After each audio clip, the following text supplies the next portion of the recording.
What's up, everybody? This is Kieran Reese, otherwise known as the Obsessive Compulsive Gamer, the O.C.G. And if you know me, you'll know I'm a fan of platformers and I'm a fan of indie games. Just because a game is not super popular doesn't mean that it's bad. In fact, I have found some delightful hidden gems among indie games. I mean, yeah, you're going to find some really awful games, but every now and then one game sneaks up on you. And Kao The Kangaroo Reboot, or 2022, is absolutely one of those games. It is endearing, it is thoughtful, it is incredibly well done, and I honestly think if you're a platformer fan, you should play this game and more people should be talking about it. So I'm about to review the game. That being said, I am busting my butt making content every day. I am streaming hours a day, so if you would please like and subscribe, I would really appreciate that. It all helps. That being said, let's get into this. Just a disclaimer up front. I have to be honest and say, I have heard of the past Kao games. I have not played them, and I'm not going to comment on something I've not played. I'm not IGN. So, I'm not going to be comparing these to the original games. I'm going to be comparing this game on its own merits and comparing it to other games I've played. With that being said, let's do this! Let's start with graphics, shall we? Kao the Kangaroo is on basically every modern system known to man, including Switch, which is the lowest common denominator. You can tell it was clearly made for Switch. It's on PS4, it's on Xbox One, PS4 Pro, Xbox One X, Xbox Series X, and PS5 you can get separate versions. I can't compare all the technical specs of them because that's not really my job and I'm not a technical expert. But I will say that while Kao the Kangaroo doesn't blow you away graphically, it's not going to set new bars, that it does look really good, especially considering that it was mostly factored in and developed for Switch. It's got a very great aesthetic, which is very heavily reminiscent of Toys for Bob's Spyro and Crash games, but without being a ripoff. It's got bright, colorful visuals to make up for the fact that it's not the most technically demanding game, and it runs really well. I've heard that it runs good on Switch, which is a feat because even games downgrade for Switch usually run like ass. On PS4 and Xbox One, you're pretty much looking at 1080p 30 from what I've seen. And on PS5, it's above 1080p. I'm thinking like 1440p and 60. And I mean, it's a flawless 60. And that's really important. So, yeah. And it loads incredibly quickly, like within 2 to 3 seconds. So, no matter what system you play Kao the Kangaroo on, it's not groundbreaking, but it does look really good. You're going to get a good time. And on PS5, you're going to get that super sweet loading times and 60 FPS. So it does take advantage of next gen. And honestly, I've got very little complaints because the art style makes up for any technical deficit. It looks good, and it runs good. So, move on. As for audio, the audio is fine. Everything sounds appropriately good. The voice acting is not that great as you're going to hear when I talk about the story. But it's passable. The pop, pop, pop punches sound good. The sound effects sound good. The music's passable. There's only one instance of music in the game that I actually like, which you're about to see. Or hear. In a later world, the last one which you're going to get to, you're going to hear this beautiful orchestral chant. It's kind of creepy and moody. And I really like it. Other than that, the music is fine. It's okay, but it's no standout. So, I think it's passable. Good. Alright, let's move on to the gameplay. More importantly, the moveset. As a 3D platform, moveset's everything. You have a simple double jump, as you can see. Nothing to write home about. It feels good. You have an air kick and a ground pound. Boss standard. You also have a roll that lets you roll in any direction, and it's one of my favorite parts of the game. For one, because it feels good, rolls in any direction, but also because you can jump cancel out of it. If you want to move between two platforms without jumping, you can roll between them, and then after rolling, can jump in another direction. So I can roll left, and then jump to the right. I love doing that, and it's really good. You just gotta be careful, because if you accidentally hit the roll button while you're in the air, you're gonna ground pound and kill yourself. But there's a lot of stuff there. So overall, other than that one, unique roll, gameplay is pretty much what you'd expect. It feels good, but there's nothing to write home about, but it doesn't have to be. So the gameplay is pretty good, with a little bit of flair, and some combat, but I'm gonna get to that in a bit. That's it for the basic gameplay, but in terms of more advanced gameplay, we have wall climbing, which actually handles really well. I was impressed by that, even though it takes some getting used to. We have hanging and climbing from the ceiling, but it's with your ears, and you can stretch your neck down. I mean, we've seen that in Crash Bandicoot, but that is super unique. We have grappling hook swinging. Gotta love that. Classic. We have boomerangs that you can grab and throw. Although you can't permanently get them, it's more like a one-time collectible that you get. And it can be a little bit finicky, so bear with that. It's not you, it's the game. We have sliding sections, both on vines and on slopes, where you can turn to the left or the right to get coins. Nothing advanced or crazy. I would liken it to like Ratchet & Clank, where you can jump on different tracks, even though you're only seeing one here. Pretty standard. And then we have elements, like fire, that you can imbue your weapon to burn stuff, and to burn open chests and collect what's inside. You can also use fire to hit switches. Standard, you know, I guess ground pound spikes. And then you get ice powers, which is predominantly used for, you guessed it, freezing bodies of water, so you can ice skate on them, a la Super Mario Galaxy. And last but not least, you get wind, which you can pull stuff with, kind of lame. But what's weird is you can store 3 charges. You don't permanently get them. And you can switch between them at will, but they auto-write. And you can even use them to imbue boomerangs. Like imbuing a boomerang with ice, so you can hit something with it and cause it to move. And you can use them for combat. Speaking of which, Kao was also distinctive because unlike a lot of platformers, it has very pronounced fighting mechanics. Now, before you roll your eyes, I know the instinct reaction is combat in platformers like that, like dedicated combat sucks. I didn't even talk about Type 3. The combat is fucking great. It's simplistic and kind of button mashy, but it feels really good, and it's used sparingly to break up the pace.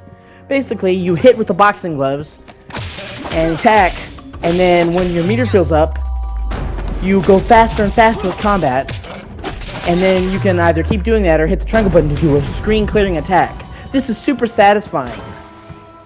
And combine that with the fact that you can roll to dodge enemies, and your roll hurts enemies, you can roll in and out of attacks, it's amazing. And honestly, the combat is a lot of fun. Like I said, it never overstays its welcome. It requires you to dodge. Dodging hits enemies. You can either choose to go fast or do a super clearing move, which has just right amount of slow-mo, and can kill a bunch of enemies at once. It feels really good, and when I first saw there was going to be a lot of combat, I was like, nah, I'm not sure about this. But it's good. And combine that with the fact the boss battles are way better than normal. Boss fights in a lot of platformers are kind of shitty, but honestly, the boss fights in Kao are pretty good. Nothing to write home about, nothing Dark Souls-esque, but really good and far, far better than your average platforming fare. They usually have multiple phases and encourage you to do different things for different reasons. Now, I'm not going to go through all of the boss fights because I don't want to spoil the game, but all of them are memorable, and not one of them I ever said, nah, this is bullshit, I don't like this. They're all really good, which already puts it above 95% of other platformers, even Spyro, where let's face it, like, there wasn't a single boss fight in the first 3 Spyro games that I liked. Crash had slightly better boss fights, but nothing to write home about, so I have to say I'm really impressed by these boss fights and how good they are. Although, for me personally, Hat in Time still holds the golden crown for the best boss fights in a platformer. So yeah, the boss fights are really good. Now let's talk about the hub worlds. There's Hopalite Island, which you've already seen. That's the first hub. Beautiful, kind of ideal village. Kind of reminds me of Sandover Village and Jack and Daxter, but not as good. There's the Hungry Jungle. Jungle filled with monkeys, as the name suggests. Probably my least favorite of the hubs. I mean, it's bog standard. Just monkeys and jungle. The Frozen Mountains, which, as you may have guessed, are Frozen Mountains, kind of Himalayan themed. Once again, nothing to write home about, but kind of cool. Kind of reminds me of the Snowy Monastery from Spyro 2. I forget the name of that level. And last but not least, my favorite of the hubs, the Eternal Isle. Even though it has like a dark carnival kind of theme to it, I don't know why it's like Eternal Isle. It's by far the best and has a funhouse kind of theme to it, and I really like it. Once again, nothing to write home about, but really good. And I like how each world has its own hub instead of just one. I really like that. In terms of the actual levels themselves, each world has 3 regular levels and a boss level, so 4 levels, for a total of 12. Get to that in a little bit. Suffice it to say, though, the levels are actually really good and super varied. You can go from running in a dark forest with Where's the rest of you? Work in progress. Oh, the mystical method. Spirit walking. standard platforming fare I can learn that to one day. explore from all sides. Classic fare, but also really good in one of the more open levels. Then you'll be exploring the ski resort.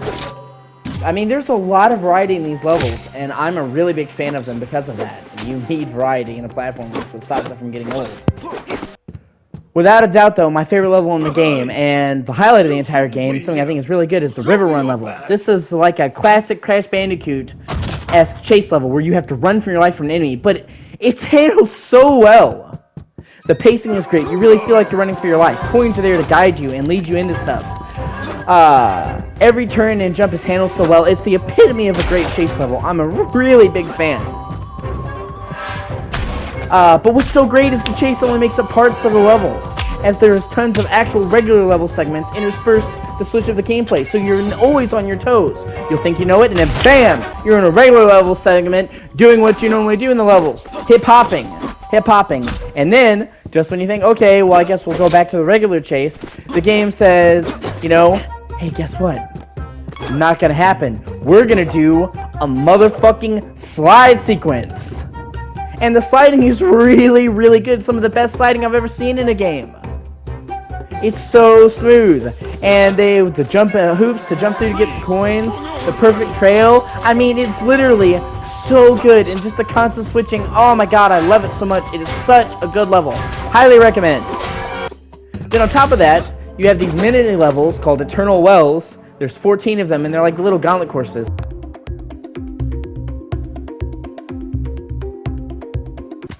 Next, we move on to story, which, honestly, there's not much to say. Kao the Kangaroo tries. It really tries to have a better story, with more involved characters, but it's stopped by really, really janky voice acting that's passable at best and irritating at worst. And that kind of hurts it because they put a much bigger focus on storytelling than a lot of other platformers. Basically, Kao the Kangaroo lives on an island with the other kangaroos. His mother, his father, and his sister have gone missing. He sets off on a quest to go after them. Along the way, you have interactions with his mother, who wants the best for her son, but can't really stop him. She wants to protect him, but she can't. Walter, his trainer, who is basically like Yoda and Mr. Miyagi rolled into one, the way he speaks and the way he acts. What are you doing here? And a guy who certainly, most definitely, isn't the main villain of the game. Isn't.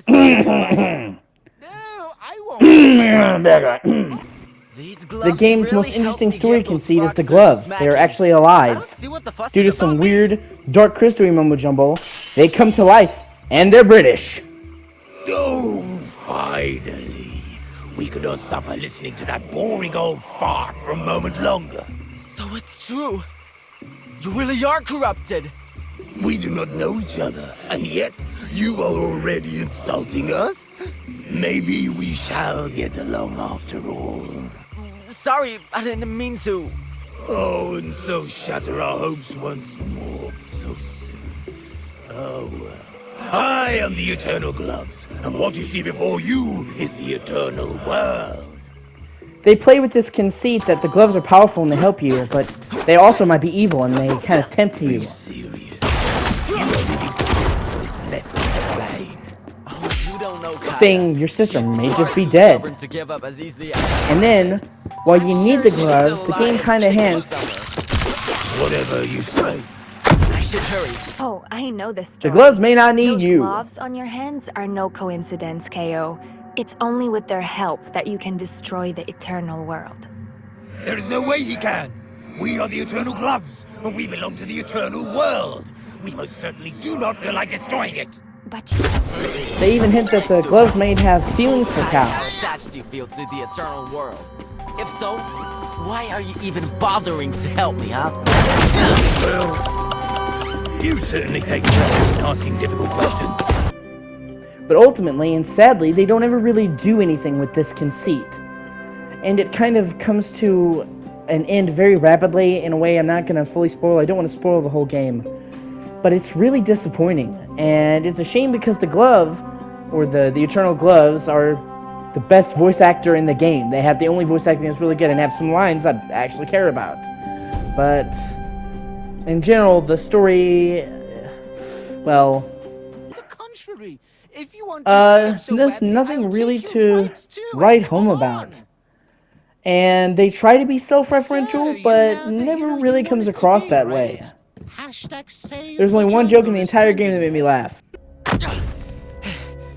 No one saw? That was lucky. Wouldn't want that on RooTube. See, that was actually funny, and was a clever play on words. The rest of it just kind of tries to be fourth wall breaking referential and breaks. And not only that, but later on, you actually meet your sister and your dad, and what seems like it should be like the crux of the game's story and should be some super fucking important thing, turns out to just be a minor mention of the plot. And it just kind of jumps through hoops and then ends abruptly. The story has some potential, but hokey voice acting and insistence on forcing it, and just generally speaking, plot twists you can see coming mean the story is just kind of meh, and it definitely is something I would really like to see improved. Now we gotta talk about the jank. That good old beloved Euro jank. Kao is kind of janky and kind of glitchy. Now, it's nothing that would ruin your time, at least from what I played on PS5. It's nothing that would cause you to throw your controller out the window, but it is enough to dampen your enjoyment of the game. A little bit. For starters, there's only one save file. I wanted to go back through and show story scenes, so I started a new game for this review, only to find out I'd erased my fucking save. So thankfully I had footage saved, or I would have had to play through the rest of the game again, and I wasn't gonna fucking do that. Why is the game released in fucking 2022, because the game came out in May, that has one save file? What is that? Even fucking Spyro in like 1998 has 3, and give us at least 3. And I was going for getting all the collectibles, there's bug trophies, and then there's some stuff that's just kind of weird, like camera clipping, and one thing I'll show you right now. You have to break these vases. And, do you see how they're just sitting in midair and they just disappear? They're not supposed to do that, they're supposed to crack open and break. However, like, half the time you go to do that, you get the coins and they don't really break. Oh, but it gets worse. I've heard of people getting their save files deleted, just totally fucked. Not, the whole one save file thing like me. But I've also heard that was patched, so it might be, it might not be. And just the music not playing right, just things not playing right at all. I mean, it's not enough to destroy the game, but it's definitely enough to be worked on. Thankfully, they've already made several patches, and the game is limited out 2 months, so there is hope. Now let's talk about length. Kao the Kangaroo has about 12 levels, 16 with the hub. 3 of them are in each world are regular levels, and there's a boss level. Now, my first run-through of Kao the Kangaroo was about 5 to 6 hours, and you can get maybe 10, maybe 11 hours out of it if you 100% complete it. Now, you may think that's kind of short, but to that I say, platformers are kind of short anyway. And also, the game is $30, and not on sale. The game is $30 forever, no matter what system you buy it on, even PS5, the next-gen version, it's $30. So it's only half price. So honestly, that being said, I think the length is more than justified. And this is one of those cases where, it works out because it's shorter priced. So let's move on to the final verdict. Kao the Kangaroo really is a diamond in the rough. Yes, the voice acting can be a bit atrocious at times. Yes, there are glitches here and there. And yes, you can clearly tell this is not a very highly funded production. And there's a certain roughness to it. But that being said, this game has a lot going for it. A brilliant aesthetic, every level counting and being unique, wonderful for platformer combat, replayability, and overall a ton of charm and heart that it's just hard to put a number on. No amount of money thrown at a project can ever substitute for heart. And if you've got heart, it makes up for a lot. And I mean a lot. And Kao has heart. I genuinely feel like people genuinely love platformers and wanted to make a good one. And that counts for a lot. No, it doesn't reinvent the wheel, but it doesn't have to. It's really good. The combat, the platforming, the general feel of it is all top-notch, and the fact that it runs and looks good on a gamut of systems from Switch to PS5 and Series X is also impressive. And I'd be tempted to score it really highly, but, well, certain things really do undermine it. The fact the game focuses so much on story does mean that it can drag a little bit with the voice acting is not on point. The bugs aren't enough to ruin the adventure, but they are definitely enough to put a damper on it. And having only one save file and not telling you you're going to delete it if you start a new game is ass! And it caused me to lose progress. And also, it's really easy to fuck yourself out of a platinum. Conversely, it's hard to be too mad at this game when they accomplish so much with such an infinitesimally small budget. This is a super small indie game, and yet it looks good and it performs good. And if anything, this is an awesome linchpin for future games. I hope this game does well, because honestly, with the success of this game, with the knowledge and know-how, they could use it as a foundation to build a sequel 10 times better. And they could use the money made from this game to shore up the weaknesses in funding. You know, issues caused by lack of budget. As well as just to address complaints. Fix the trophies next time. Make more polished gameplay from the get-go next time. Have better voice acting. Have a story that goes someplace and doesn't squander its opportunities. As well as, I would love to see more stuff like a modern long jump, and more open levels, as well as make a full-size game. So my final verdict for Kao the Kangaroo 2022 is an 8.5. Whatever problems it has, while stopping it from reaching true greatness and true masterclass status, don't stop it from being a hell of a time, being one of the better platformers I played recently, and absolutely punching above its grade when it comes to budget and experience.